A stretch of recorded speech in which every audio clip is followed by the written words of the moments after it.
Oh, I recorded. Hello, professional. Cool. I'm going to let everyone Hello. in now. I've got a few people. Take some time for them to connect in, but Take some time. I'll be just typing aggressively. That was my music. Hello, everyone. Hey, Batul, how are you? Hi, I'm good, thank you.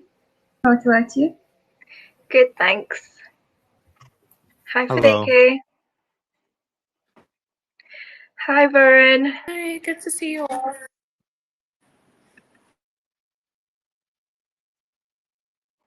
Stephen, you know some of our students are so committed when they're sort of up at Oh. 4 a.m. just attending this event. Wow. Wow. On the weekend. I mean, I tell you what, though, the backbone of any CV and portfolio, I mean, it's the effort you put into it. What you put into it, you get out. Yeah. And I can always, let me tell you now. So I've been the part two. I've been the recruiter sifting through CVs. And so in my current role, which we didn't touch upon actually much, Sana, in our chat before this, but I work now in an architecture practice where I do the recruitment in-house. So I see CVs all the time as the client now. So for people working for the team. Yeah. And it's really, really interesting because before I would talk about what I think grabs the employer's attentions, but now I can tell you categorically the kind of things that I will that stand out in my inbox, in my crowded inbox. And so I'm more than happy to talk about the CV today. The floor is yours, Sana. Do you want to kick it off, and then I can freestyle and talk about things? Yeah. So welcome, everyone. Good to see all your faces again. I hope you're all doing okay. And yeah, welcome to day 6, which is learning all about the CV. If you haven't already checked out the studio curriculum, we've put a few, tasks and prompts on there already. Don't worry if you're sort of lagging behind a little. We are going to have some catch-up sessions soon as well. But if you feel like there's any issues, do feel free to contact your student mentors via the Discord. But yeah, today's event is essentially looking at CVs, good and bad, ugly ones, pretty ones. And Stephen's here. He's going to sort of help guide us and give us his expertise as such. But I'll let Stephen sort of introduce himself. So, sure. Hey, guys. Over to you. Yeah, amazing. So thank you all for being here, especially on the Saturday. So I've been the person looking for a job. I've been the recruiter, and now I work with the directors of an architecture practice to help find the best people. So what I want to talk about today, I know it's called the CV Mountain, and that's a cool little name for it. But really, what the success of a CV is getting you an interview, and for a CV to communicate to an employer all the valuable things that you do. So the first thing that I think is really important to think about with a CV, which I never thought of when I was a part 1 and part 2, is you constantly need to think about the fact that what a job is. What is a job vacancy? And so a job vacancy is where there's a gap in the architecture practice where they need someone with certain skill sets to join. So the practice might have like a way of design. They might look for certain types of people, but a job vacancy means that there's a need for someone. There's a need for someone in the business. And so when you're designing their CV, you need to solve that employer's problems because that's the person that they're going to offer the job. So how do we go about that? So in this kind of crowded world, we need to make sure that your CV is really easy to read, and that people can get the information from it quickly, and that in there, now that we've talked about the fact that this CV needs to be accessible, you need to actually showcase your strengths and abilities in a cohesive and quick way. So being literal, what do I mean by that? So you probably have an email that you will send to architecture practices, and you'll have a portfolio. And so the CV really is the core document. It's kind of like the star of the show, because you can have the most amazing portfolio, but the CV sets the scene. So I always think of it like the portfolio is like the supporting actor or actress, but really, the main star of the show is the CV. And so you really need to kind of quickly get across the information about yourself. So I always like to think of who, what, where, when, why. So an employer, they need to look at this document and understand who you are, where you are, when are you looking, and why are you looking, and I think I missed one out there, but hey, so let me just freestyle that. So who are you? So I am Stephen Drew. I am a Part 2 architectural assistant who's available immediately in central London. I am looking for a place where I can work hard, get involved in projects, and study and learn, study and learn while I'm doing my Part 3. Okay, so I've set the scene really quickly. And then in the document, you would kind of put down all the relevant information. So what's relevant? So maybe you would talk about your grades, but probably if you're on like a Part 2 level, you would try to talk about industry experience. You would try to show what you did in your Part 1, and you would talk about your grades, you'll talk about your background, and you talk about your software. I mean, those are the kind of the three important things. It's industry experience, then your education is important, but it doesn't need to take up most of the document. Usually your industry experience will be, and also the software should be on there. And so when you talk about the software, you really don't want to, I know it's really seductive to kind of go, oh, do you know what? I'm going to put like the Revit logo, but I don't even know what the Revit logo is anymore. So sometimes I get these CVs and they've got like, all the logos of Lumion and stuff, and I'm like, dude, I haven't used that. I haven't used that for a while, and I'm telling you right now that the directors, while we use ArchiCAD in my practice, they don't know what that logo is. So you should never assume someone knows all the information, but you need to be literal.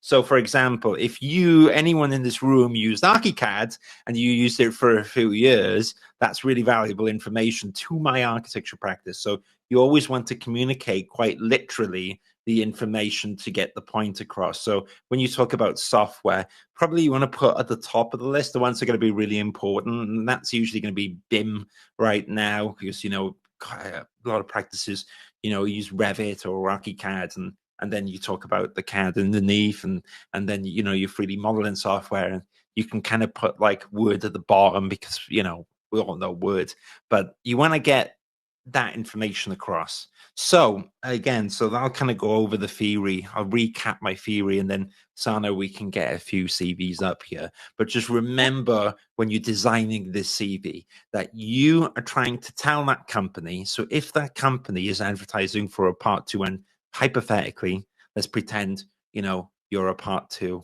Oh, I'm a Part 2. Let's role play as me. My goal in this CV is to make it as applicable to as many architectural practices as possible, and to showcase the skills that I have.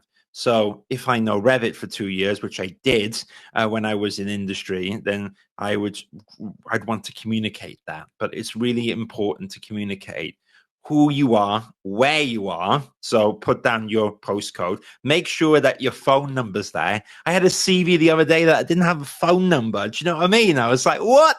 How do I get a hold of you? I was like, oh, no, it's a nightmare. So you want to put stuff like that down, but you want to set the scene, make sure that you're contactable, and then you really want to kind of showcase your strengths and your skills, so that basically the goal is that I get that employer to ring me. I get them to invite me for the interview.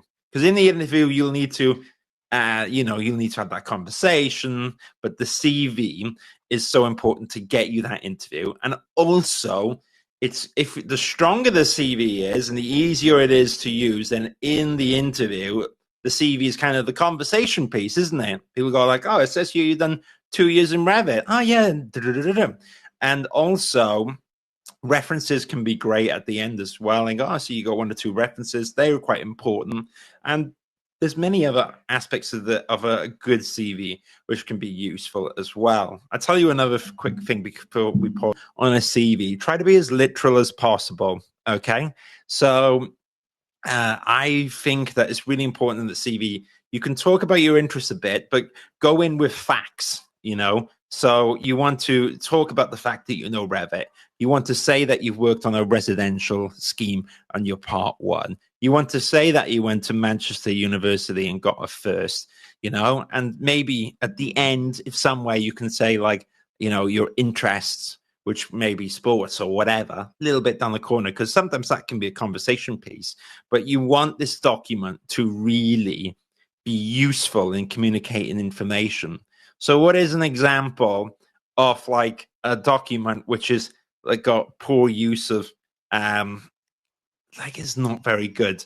So Sana had a brilliant one or two examples we had earlier. It might be a good time to bring that up, Sana, and I can go through as well. There we go. It's quite funky, isn't Everyone it? see that? Look at this one. There's a good example, right? Which doesn't work for me. So Vincenzo's CV, it looks really slick. I really do like this, right? But what information are we getting from this? So actually the most relevant stuff is the work experience, which is like 20% of the page, you know? I mean, the infographic of a Mac in the middle, it's not going to do you any justice. You know, I like the fact that it's being creative, but if you think about how much space is here, which is not being utilized to communicate, then it doesn't work really well. So it's like, is this guy? I'm guessing he's a graphic designer, but I had to really work hard to find that. And like, because so we can see his contact details, he's in Italy, but then let's scroll down a bit, Sana. Let's go through it. Like, for instance, this one I was saying earlier. So the software skills. Now, I do know Photoshop. I think that's Illustrator, InDesign, AE, After Effects, I'm guessing. But look how hard I've had to work for that. It's just insane. And also, what does a squiggly bar mean? Do you know what I mean? So like 4 out of 5 is so subjective, you know, 4 out of 5 on 1 week or 4 out of 5 for 10 years, you know, and that's like a big difference. And so if you speak to a BIM manager who's done BIM for so many years, that they're usually quite modest, you know, like, oh, I'm okay. And do you know what I mean? So it's like, it's so subjective, and you want to get rid of subjectivity in CVs. You want CVs to be factual. So, you know, in this example, I think that also black backgrounds, I think is a negative, because some offices will print them out and that'll just hammer the printer. Do you know what I mean? So there's a few things that do not work here for me. So graphically, it looks nice. That's good. That's a tick. Black background, though, probably not the best use of the color scheme. But the biggest problem with this CV is that it's good to be creative, but you should play upon a formula that works. I mean, that's kind of like an art form in architecture as well, isn't it? To take the mundane and make it interesting, but you don't want, like, this has gone to me too far. So, and you want to showcase, you want to be literal with the stuff there. You don't want any subjectivity. So I don't really know what this guy does. I know he's got a passion for basketball. I don't know how long he's used Illustrator for. And the problem is that when I'm in my architecture practice, and I've got a brief on right now for an interior designer, and I need someone that's done like office space. So let's pretend this guy was an interior designer.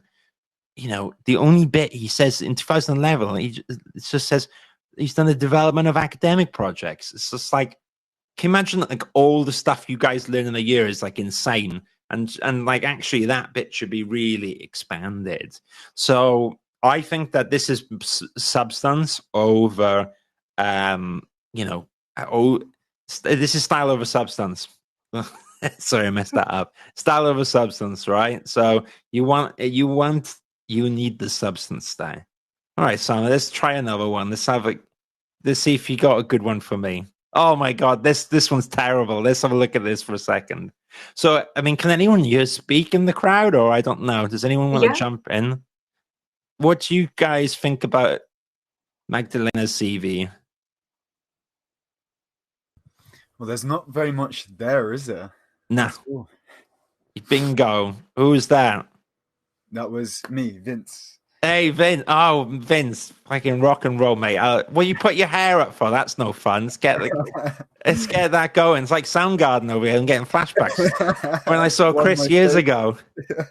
Do you know, yeah, you're right, mate. It's it just doesn't do anything. I mean, this one is probably like the crown of like the worst CV in the world. It's like got no job title. I don't know any contact details. Education's right at the bottom. Oh yeah, the contact details are there. Okay, and then the interest thing is just such the skills again. You see, always I think it's good to be literal. It's good to try to get rid of the bars and like the qualities. Okay, this is a good topic to talk about. I've done it as well in the past where I go, I am a problem solver. I'm a fast thinker. It's like, oh my gosh, man. We all are. We do part 1, part 2 architecture.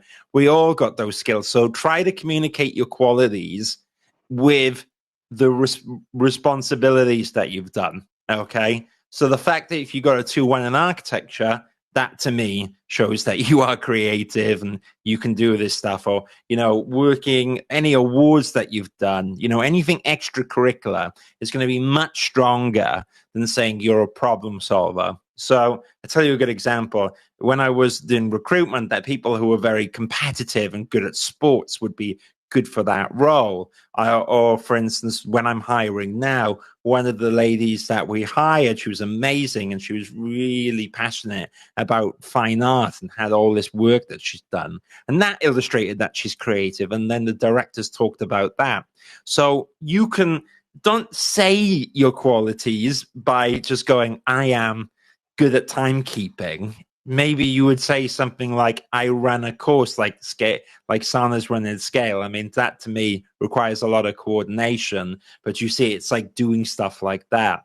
And I remember, so don't worry, guys, here, is that I remember thinking, oh my gosh, I'm not in any sports clubs. I'm not in anything. I'm just like, you know, I don't know, like I don't know what to do. I done my part 1. I'm just that. But actually, I worked in Waitrose at the time, and I used to hustle and, you know, flip around chickens to make money. And then I also used to do a little bit of graphic design, and I used to do it a bit like I used to think like I was super cool Banksy or whatever at the time, and probably like only 2 people saw it. But you know, I kind of put that in my CV, and one of the interviews I had, we were talking about like, you know, we were talking about passions. Really, we're talking about graphic design, you know. And then I started saying like my favorite graphic designers are Neville Brody and David Carson, and that's why I done this and that. And then in Brixton I did this, and basically I got my part 1 job for talking about the stuff that I've done. And it wasn't me saying, I'm a creative. It was like, oh, well, actually, I'm interested in this and this and that, and I've built this and that, and I've done things. So actually, again, it's all about substance. It's not about style. So the one thing I do like here is that Magdalena's talked about languages. If you speak more than one language, it really is worth putting down, because sometimes in architecture practices, you can have clients, and if you have like a Russian client and someone speaks Russian, that's really good. And for instance, you know, Mandarin, for instance, you can get a lot of Chinese developers, and that they, you know, having that skill set is really useful. So Magdalena wins the award for the worst CV. Sana, we got a good one. So see if we can have a bit of fun. Okay, bit better, a bit better. Yeah, it is better though. What I like about this is that there's a bit of a structure there. You know, like the big eyes, it's kind of nice to have your own magic, but is that good use of space? Whatever. But what's good about this is that it's clearly structured. Now, I don't think that you need to over-label things. You know, I'm well aware that a phone number means a contact detail. And, you know, if you talk about yourself, that's the about me section. So don't worry about labeling things too much. You know, the only things you really need to label are industry experience or professional experience, like here, and education, which I think is good. But, you know, the about me section, just jump in. The contact section, just jump in. If you want to label software, then okay, and languages. But you do not need to label everything, just label the important bits: professional, industry experience, education, software skills, languages, and references, maybe, that's it. Contact and about me, you do not need to label them. But what I like about this anyways is that I kind of know when my eye needs to go to, and what you got to realize is that when I'm busy, it's like, everyone's been on dating apps, right? Come on, you've been on Tinder or whatever. You swipe to the left, you swipe to the right, okay? It's no different as an employer. What I mean is that I've got distractions, I've got things in the office, and you need to grab my attention within 5 seconds. Otherwise, maybe I miss things, because this is how employers are, and usually CVs coming into an inbox and they can get overlooked. So what is good about this? So in the 5 seconds of the swipe to the left, swipe to the right logic, I'm instantly seeing Monica, okay, about her really quickly, and then my eye goes straight to professional experience, and then I'll always look at the role at the top, which is like, okay, it's a graphic designer, but if I was a part 2, it would be my part 1 experience. And then, because I worked at EPR Architects, I would say I was at EPR, and I did a residential scheme, a commercial, and then, so my eye as an employer would go down there and be like, okay, professional experience. This person's worked as a part 1 before, must be a part 2. Good practice, da-da-da-da-da. And then I go to skills, and I see Adobe Illustrator.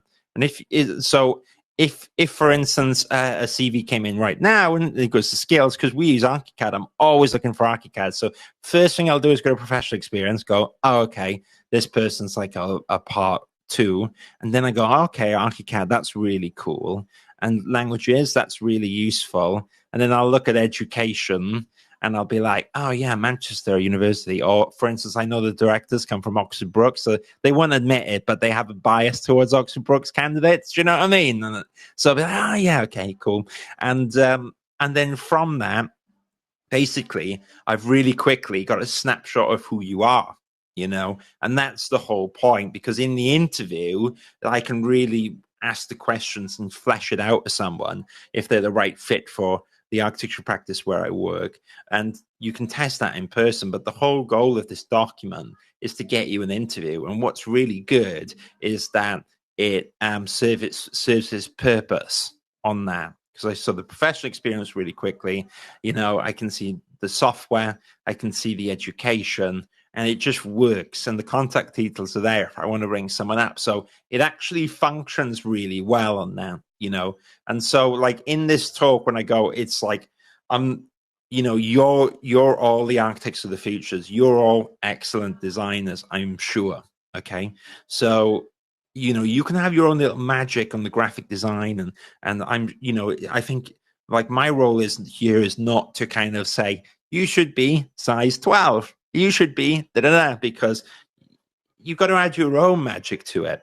But where I do really labor the point, and I think that what I would encourage everyone here to do is, I want you to have your own magic, but you have to. It's like architecture and design. You've got some constraints, and there's certain things that really work. And what I'm saying in terms of the goal is to get you the job. That's the brief. The brief here is, as your architects, is to land an interview. And the way you land an interview is by communicating your skills, experience really quickly, and then you have a little bit of your magic. It's a nice looking CV. So that's really the goal. That's the way to do it. And what you want to do as well, I don't know if anyone here has got that. You get the feeling sometimes when things are so polished, you don't pick up on these things, but when things are not polished, you sometimes you look at the negatives. So I think of it like virtual reality. The concept of virtual reality, when it's so immersive, you don't get distracted, right? But the problem is with CVs is that when they're good, they just work, right? But when there's things wrong, it really sticks out. So the biggest one I'm thinking of, and I'm going to sound like a boring old fart here, is spelling, right? I'm not that precious about it because I'm not the worst at it. But when I was in recruitment, I would present CVs to my clients or architecture practices, and they would just go absolutely like, there's spelling mistake in here. I am looking for an architect that's got attention to detail. And I'm thinking, oh my God, I met this person. They're so good. So then I bring up the person, like, dude, what are you doing with your CV? So you don't want to be that person. You want to have your spelling tip top. And like, I am the worst.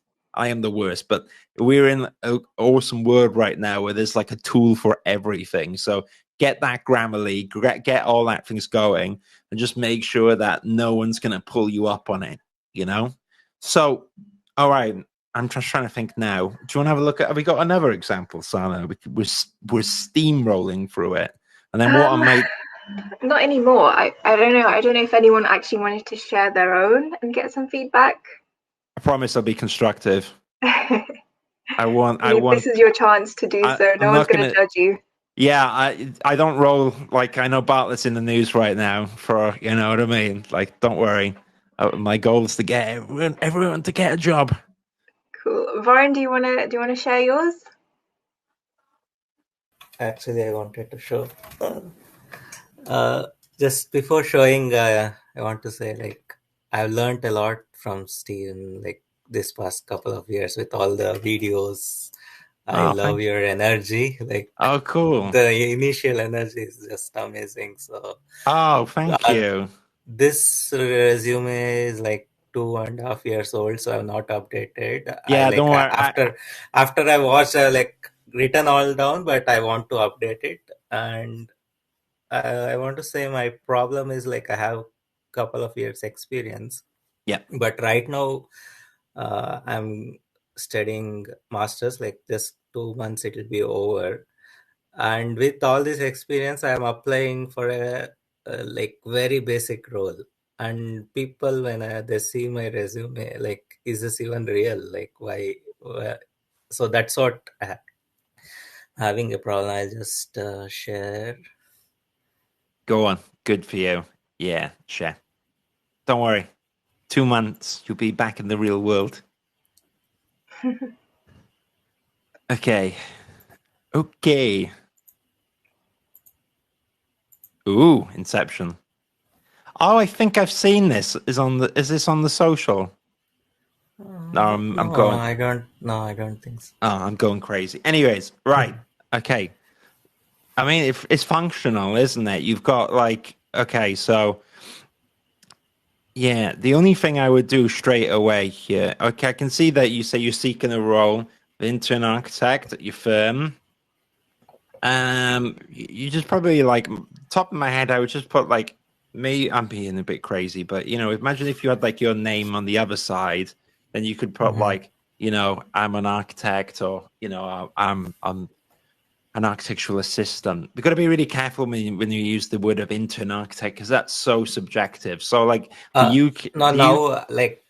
sorry to cut off, but when I'm applying, this was very general, like, but now when I'm applying, I'll obviously like very much articulate to the company and everything. Like, I've learned a lot, but still, like, after that you can let me know. Yeah, well, I like that you've gone in with your like killer punch here of like multi-million-dollar residential, say will achieve 25% less work because of your rev stuff. So that's really cool. I mean, like, the professional experience really works there. You've got your most current role. I know you're saying it's older, but it's still good. And what I like here, so that's I think it's really relevant to have. I think it's really good to have, like, especially if we've got a lot of overseas you know, if anyone's like done work outside of the UK, that's really good. But what you've got to do is you've always got to the employer kind of backwards engineer it in terms that they understand. So, for instance, with Melbourne, that's great. What I would try to do here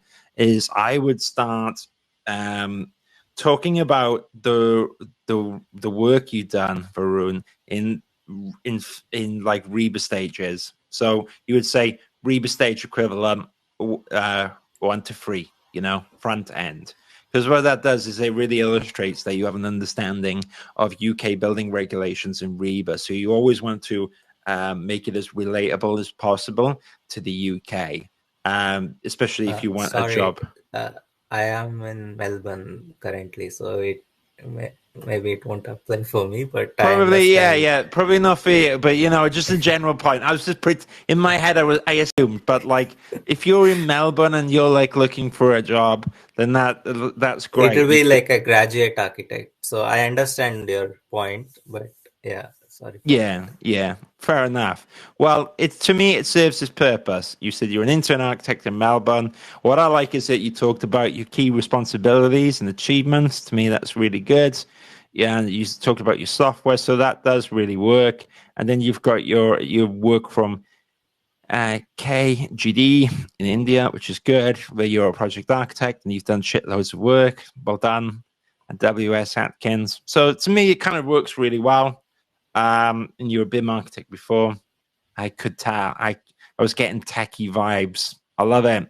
So that's probably going to be really useful information. So you're kind of really selling the software that you use, but also your roles and responsibilities. So yeah, I think it works really well. Let's go to the next page. Okay, part-time experience, fine. Education, fine. Yeah, like the further you go in your career, you don't need to worry about putting your education at the front of your CV because it's kind of like once you're a senior architect and you've done it for years. Yeah, so the only thing I would do is kind of put in your newer CV, it's just put the amount of years that you've done using the software, but instead of the dots. But that's it, really. I think it's good. You've got your languages. So to me, it's really functional. There you go. So you get a round of applause. There you go. So there you go. You get my virtual audience. Good. Works. But I don't, for me, it is so skeptical because, when I am applying for a very basic role, like I feel this is like overqualified. We don't want you. Like that's what the vibes I'm getting here. Well, it's just real life, isn't it? It's kind of you've done this, and you're a project architect, but you've got to be positive about it. You can't be negative. You got to be proud of what you've done. It's actually an asset, really, isn't it? So you think about an employer. If I'm hiring for a part two, and you're an architect with all that experience, then someone's getting a lot of very good experience for that. So I wouldn't undersell what you've done. It's amazing. So you should be proud of it. But yeah, just with your narrative in your CV, I think embrace it so that people understand it. Because what is confusing sometimes is if, for instance, it was an internship and you were applying for it, and you're like, "Why is a project architect applying for it?" So you've got to, I think you've got to be like really like bang on with your narrative. So you've got to work out the narrative for the CV, and you got to be like, "Look, I was an architect. I'm in Melbourne, just doing my masters. Now I'm ready for the next step. If the next step means this role, then I'm all in." And I think like that really explains and sets the scene. So you've got to set the scene, Yeah, thanks a lot. I was always like hesitant to show this to people. No, it looks good. The only thing you need to do is set the scene, Yeah. Do you think like too much text? Is it like too much text, or will actually No, people read so much? I think it's fine. It's because you're further in your career, aren't you? I could tell that from the way the CV's written. And that's fine. There's no like one way. The right way on a CV is the way that when you get the job, right? Then it succeeded in its goal.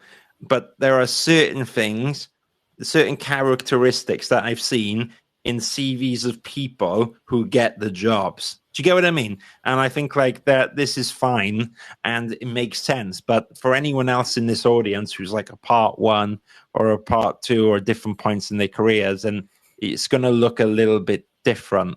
And that's fine. There's no one way, but there are certain things like no one likes bad spelling. No one likes crazy fonts. No one likes 20 meg files, which won't load. You know what I mean? But that's okay. So I think you're fine. I think believe in yourself and also set the scene so that people understand exactly who you are, what you're looking for, when you're looking for, and where. Because I messed up the where, but that's because my brain makes assumptions. So that's nothing you did. But anyways, No, great. Thank you thanks. for Thanks a lot. sharing. Anyone Cool. else want to go next? Ooh, look at this hand thing. Look at this crazy interface. I would want to go, but my CV is in Spanish. I haven't had time to translate it, so maybe you can. Yeah, like, I could talk about it on like a layout perspective. And Cool. also, I have always listened to your Clubhouse sessions, so I'm very excited to meet. Oh, do you know what? Oh my gosh, good remind. Thank you. I'm gonna put one up today. It would be fun if you're on Clubhouse. I got a bit tired because I was like burning myself up. But just so you know, I'm gonna do a Clubhouse special on like what happens behind the scenes in recruitment, so we can have a right giggle at the right the right cluster behind recruitment. You know what I mean? So we can have a giggle about it. But hey, in the meantime, let's have a look at your CV. Okay. I don't know if you can see it. Yeah. I can. Right, this is really interesting because pictures are risky. Okay, and so just for you to understand about me, like I'm a gay man myself, right? But what you've got to be careful of in pictures is that they're so subjective, right? Okay. Mm-hmm. But I kind of like this picture because when I saw it, you're smiling, it looks good, so it made a positive impression.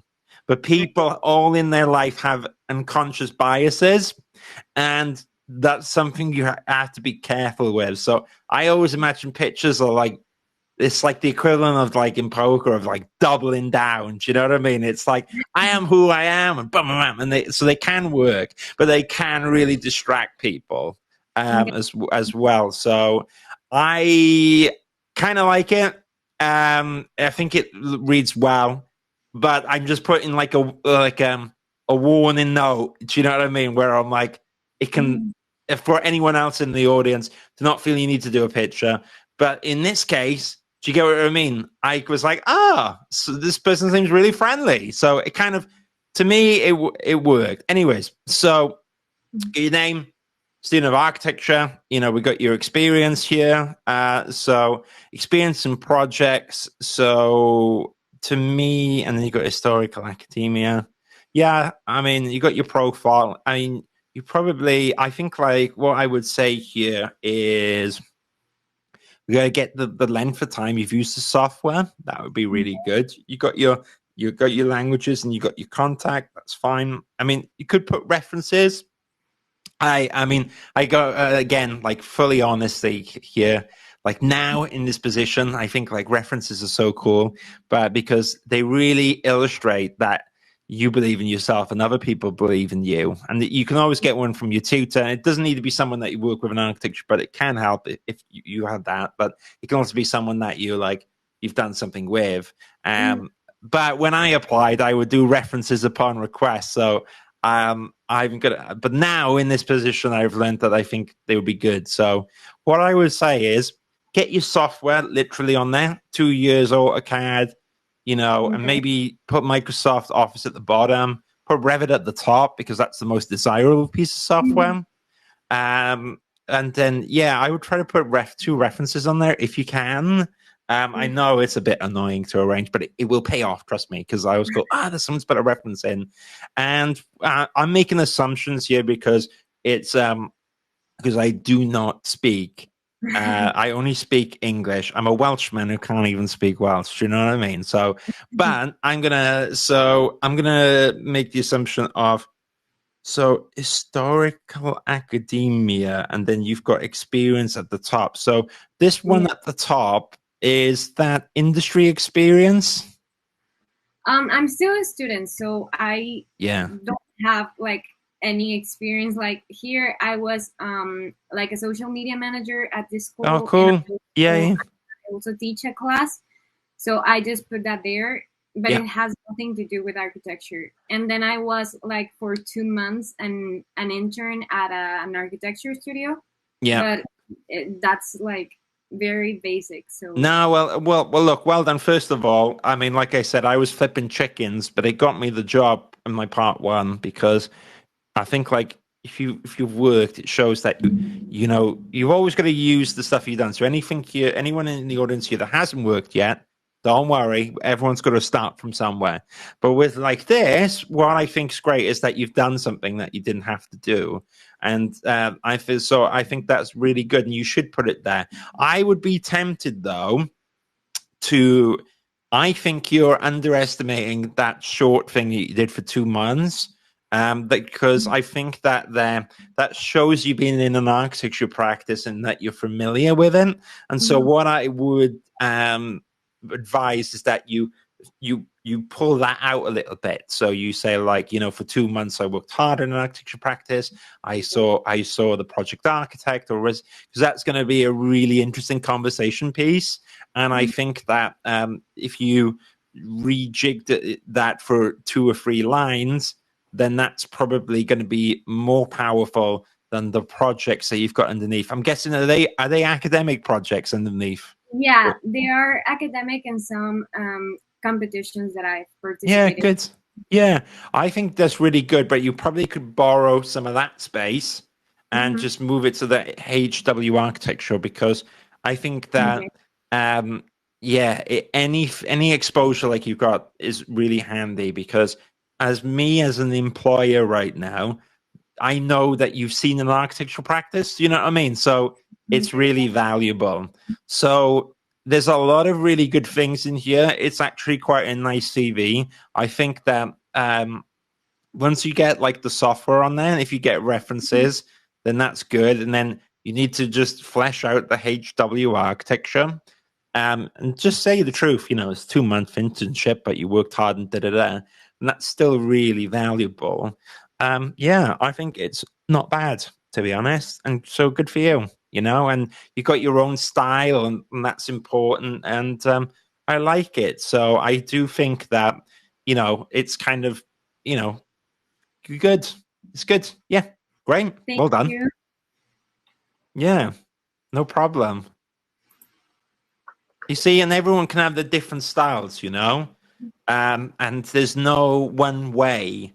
But the bits that I like, it's just improving on what you've got, building on it. But it's like anything in architecture, your foundations, Abby, were good, so we can build upon them, you know? So well done. Thank you. Of course. I think Deva wanted to go next. Do you want to start sharing your screen? Yes, 1 second.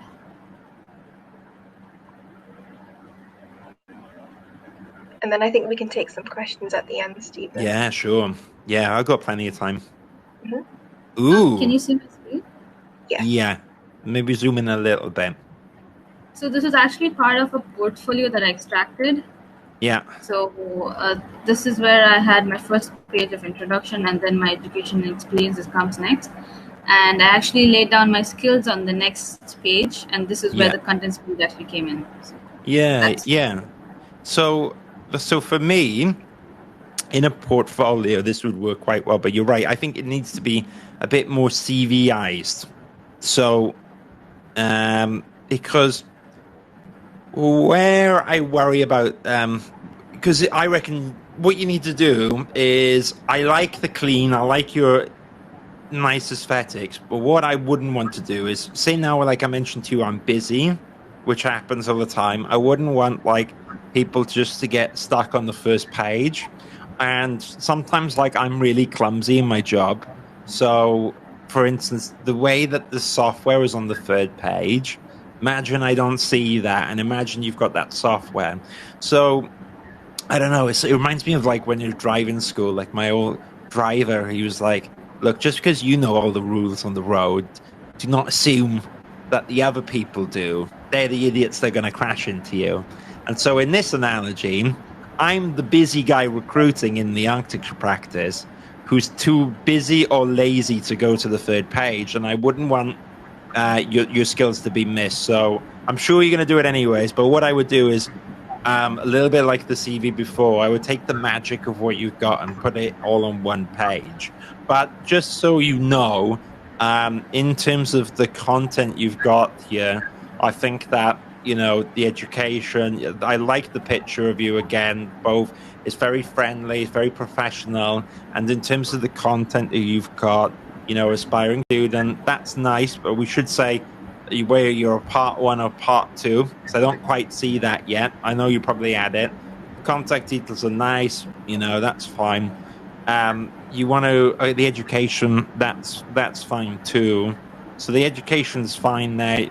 So you got one on the way. So when you graduate next year, near the time you're looking for a job, try to put in your predicted grades, and if it's different than your prediction, then that's fine. But it's always worth doing that. And if you're comfortable with the grades that you've got, you should put them in. So I would put your grades in because it's being literal again. So if you had A's, then put them in, because why not? If you're not comfortable with the grades you got, then don't put them in, but it can be really useful. Experience here, Reba student committee member, that's amazing. So that's anything extracurricular and stuff like that's going to be really useful. Doesn't need to be in architecture. I mean, Reba student committee member is good. If you're not doing anything like that, anything creative, anything with the creative juices, or anything community based is always a win. So, for example, anything charity that you enjoyed, or anything like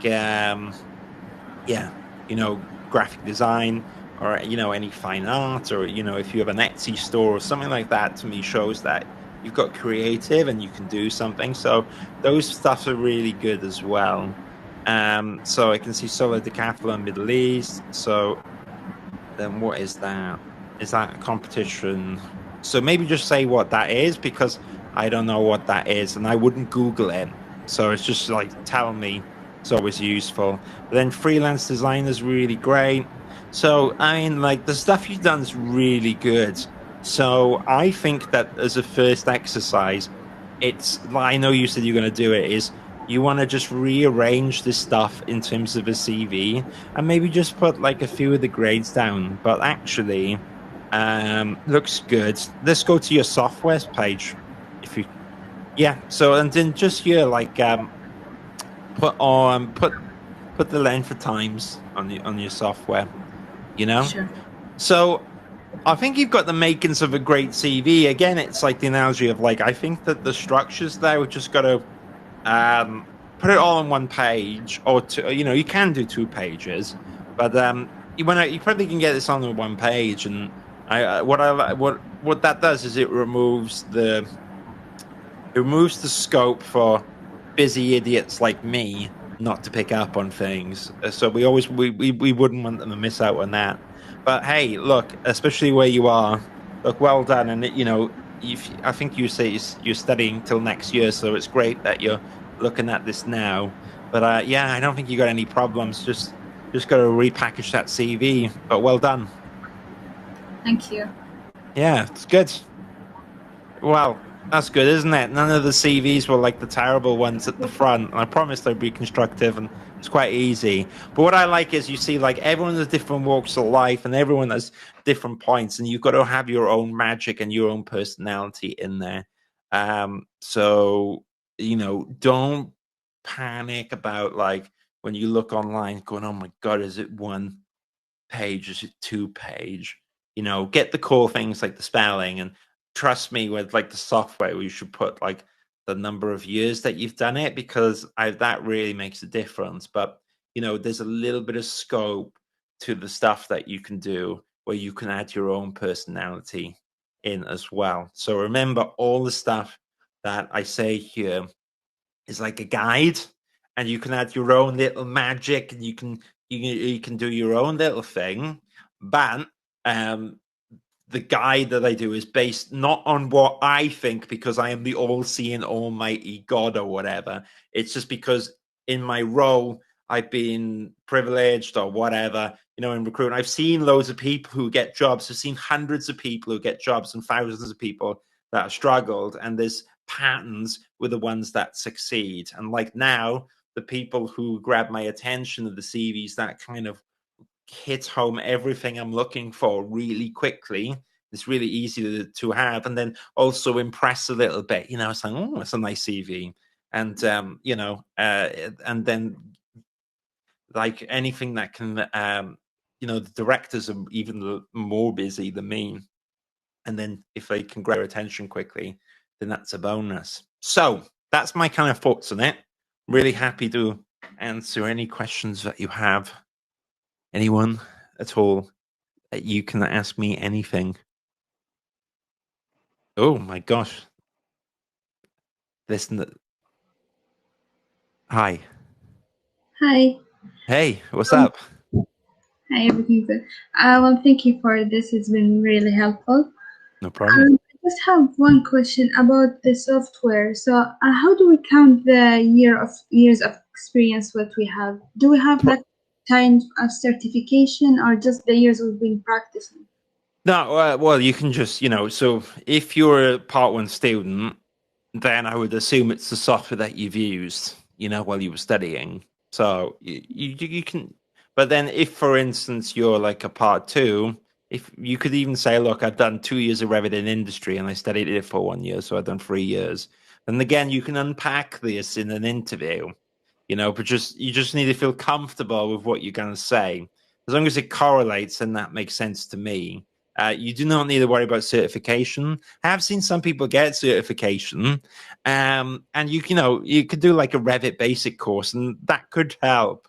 That could help, but it's not essential. I think really, if you're good at Revit, you'll be comfortable answering questions about your skill set and ability, and therefore it will kind of, when I'm having a conversation with you in an interview, I'll be able to feel out that experience quite quickly.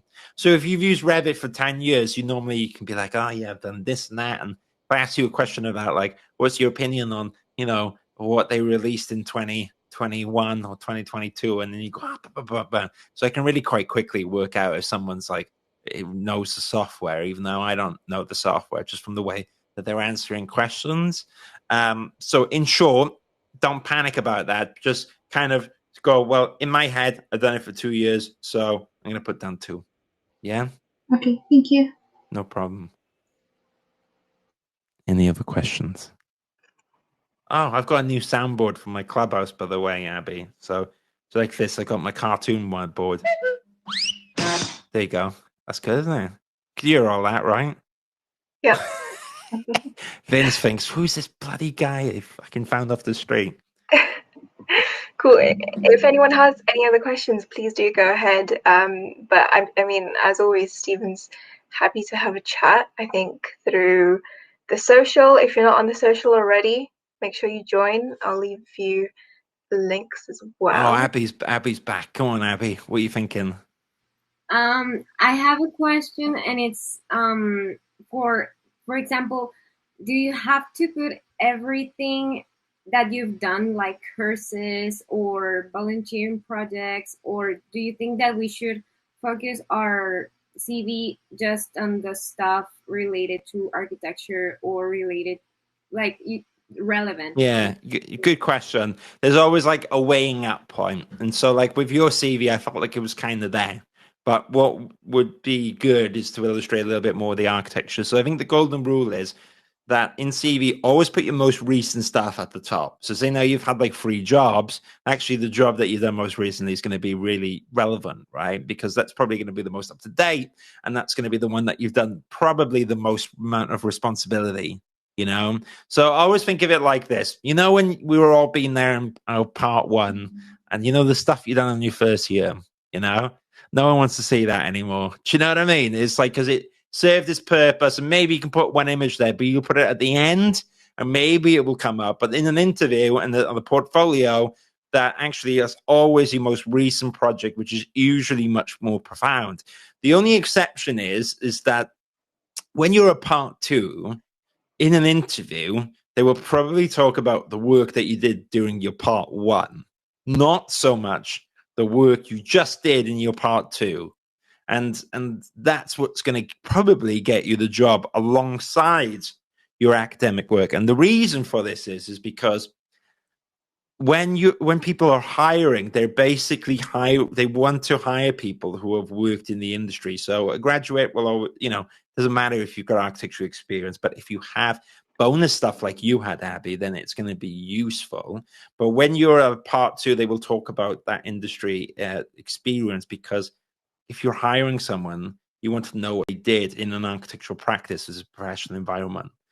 But to answer your question, you asked about what's relevant or not. So I think that with the volunteering, just kind of like, let's pretend that you had, like, your sheet was really full, and a nice flow.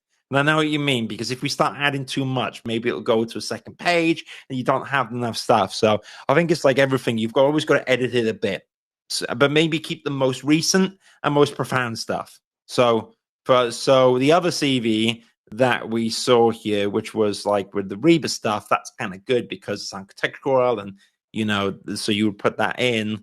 If you've done like some volunteering from like 4 years ago, you don't need to do it. So there's stuff now that in my career that I was really proud of before, and if they pop up, I would do it. But on my LinkedIn profile, which is basically like my CV now, because I'm getting old, but like basically I've taken loads of stuff off, which I'm proud of. But it's just because, it'd be too much for people reading. Do you know what I mean? And it's like I tell you, I was like Manchester School of Architecture. I was there, and you will laugh at this, Anna. I was their social coordinator. And I was so bad, right? I was so bad. But anyways, I did it, which is ironic because I run a forum. But I run a forum right now. But back then I was just like the worst. I was the worst. I just couldn't do it. I couldn't organize anything.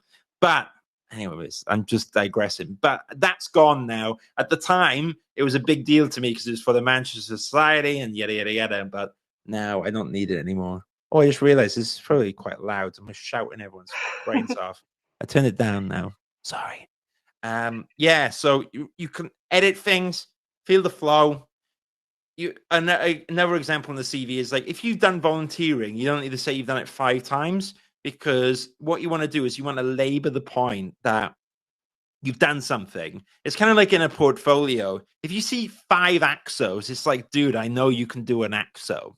You don't need to show it 5 times. You can, but what that means is that you've used that space to show the axo. Whereas like a really efficient portfolio is that you show the scale. You illustrate projects, but you show a bit of everything. You show the axo with the detail and the plan, and it's like you get like, wow, this person's done everything. And so with your question, Abby, just put a little bit of it in. You do not need to worry about everything. Think of it like the whole package, and go back to the goal. You want people to feel excited that when they look at your CV, that they want to invite you for the interview. And if you can do that in whatever way, then you've succeeded, but there's just a few things that I've learned that successful people do to get that interview. So don't worry about putting everything in, Thank you. No problem. Yes, thank you. My pleasure. What other sounds have I got over here? What's this one? What the hell is that? Do you like it? I've got my little cyberpunk. So I'm playing cyberpunk at the moment. There you go, Vince. You remind me of like Keanu Reeves in cyberpunk at the moment. But I've got my cyberpunk. That's the kick someone out if they got a terrible CV. Nah, that never happens. In real life, no one ever will laugh at your CV or anything. It's just what it is like you don't want to be forgotten. And that's the thing, because there's loads of documents. So don't be shy about it. But what we're doing is like, it's like the dating app or whatever. We got to grab the employer's attention to get you an interview. Oh, look at this. My Alexa is not set up properly. I've got to sort that out, Sandra, if we're going to live stream. Any other questions? Oh, I got a guitar there. Vince, you like that? There you go. See? Kindred spirits. Anything? Cool. I don't think we have any other questions. Okay, cool. No. Oh my gosh, you're going crazy. Yeah, amazing. So I do a lot of stuff in the Architecture Social. I've got some cool stuff coming as well. So there is a community forum there. But like I was saying to Sana right now, it's not as busy as it probably usually is because I don't blame it. I'm not on there as much right now, and we just come out of the lockdown. So enjoy yourself. But you can find me there, and Sana's actually a moderator there. But on the YouTube channel, I've got lots and lots of content where we go into lots and lots of detail, and I'll have lots of stuff coming up. So join me on the Architecture Social. Definitely check out the architecturesocial.com. I've got a tool which I'm developing, I'm really excited about, where hopefully when I get it done, you can see it, there's one called Hunter, a Job Hunter. But basically, I'm going to make tools to disrupt the market, the job seeking market, to help people like yourself find jobs easier. So watch this space, connect with me on LinkedIn. Feel free to drop me messages, check out all the resources. I will always try to reply to stuff. I always try, if you say you're here, or anything, I will always try to get back. But sometimes, please, if I do not get back to you, just drop me a message again because I get busy. But it's the same concept I want all you guys to have here when you're looking for jobs. It's not that people are ignoring you. It's usually that they're busy and you've got to grab people's attention. And so like a good way to grab my attention is that you'd be like, hey, I was in Scale Studio, and I've listened and looked at your YouTube, and I've done X, Y, Z. What do you think of this? And I'll probably get around to it and reply. But if you don't hear from me, then you message again. And like when you're looking for jobs here, you send your CV and your portfolio. You should put it in your diary. Call people up a week after. No, I never did. I sent a lot of CVs, but now I realize that there's a power into people to follow up. Someone's polite and they go, hey, did you get my CV the other week? Or, hey, Steve, did you get my message? And I go, oh, sorry. And then I'll probably reply. So be determined. Everyone here can do the CV. Everyone has it in them to do it. Remember, you studied architecture. That's bloody difficult, which means you're a smart person. But you just have to put a bit of effort into it. And you just have to think about, does this document convey all the information that I have? And will the person invite me for a job interview? And if you think like, oh, do you know what? It really showcases my ability, then great. The examples that I saw here today, all three of them, I think were really good. I can always tweak them. Can always room for improvement. But, hopefully those comments and feedback was useful. And that's it really. Drop me a message and once the CVs are up, and hopefully you'll all be working in the big wide architecture world, and who knows, maybe we'll all meet up at some point in like 3 years when the next pandemic comes. Who knows? All right. Thank you so much, Stephen. We really appreciate all your expertise and insight, and I'm sure the guys who shared their CVs also got a lot out of it. But yeah, I think the next step is basically to put together your CV, just an initial first draft. We're not looking to have anything perfect or complete at this moment. Yeah. And then I think we can just continue discussing and tweaking. And, I think the power of having this studio and this cohort is the fact that you're able to actually get that feedback off each other and bounce those ideas. So definitely make use of that as well. Yeah, and can I add one last thing, Sana, right?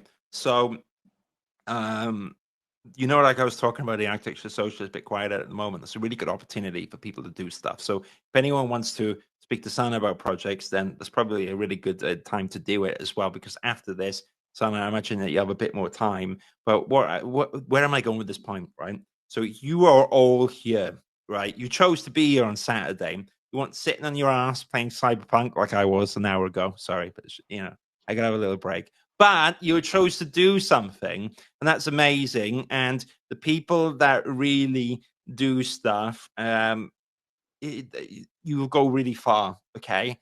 And so while this year the Architecture Social has kicked off, I mean, before it, I never done it, and I'd always make excuses and I was busy and this and that, but it's never too late to do these things. You just got to do it now. And what I've realized is the more that you do these stuff, the more that you're out there, the more that you speak to everyone in this group, the more you you work on your CV, the more you talk about it, the more you engage in the community. I know it's a bit of, everyone's uses the word, community, but this cohort, and what the more people do things together, the more you do things, the better the further you will go in your career. And it's very much in life who you know, and it's very much like a people's world. And like, I think that the stuff that I've done this year, I never met Sana before this year, and now we're doing all this stuff. And like, potentially there could be a collaboration in this room. So I really think like anyone that has this attitude can do anything. So I think it's great that you're here. I really appreciate it. But I want you to take that energy and do something with it. Don't think, fuck, I had that chance and I didn't do it. Just do stuff. So get your CV and then get working together and like, I don't know, create stuff. Or tell you what, drop me a message with an idea or a project that you want to do. And if I can support you, I will. But I'll tell you if I can't, but maybe I can. Anyways, all right, I'm going to go. See you, everyone, soon. Sana. Yeah. It's not my room, is it? Do you want to close it down or what? Yeah, no, thanks again. We'll see you all for the next event. And if any of you do want to attend the catch-up session that Sriyoshi mentioned, do come along to that as well. I'll pop the link in Discord, maybe the day before or whatever as well. But yeah, thanks everyone for attending. Amazing. Well done, Sana, for organising this. You're a legend. I will turn this off now. Yeah. Thank you. All right. Cool. Should I leave? Thanks, everyone. Should I stay or should I go? All right, I'll go. All right. Take care, everyone. See you guys. Bye. Bye. Thank you. Bye-bye.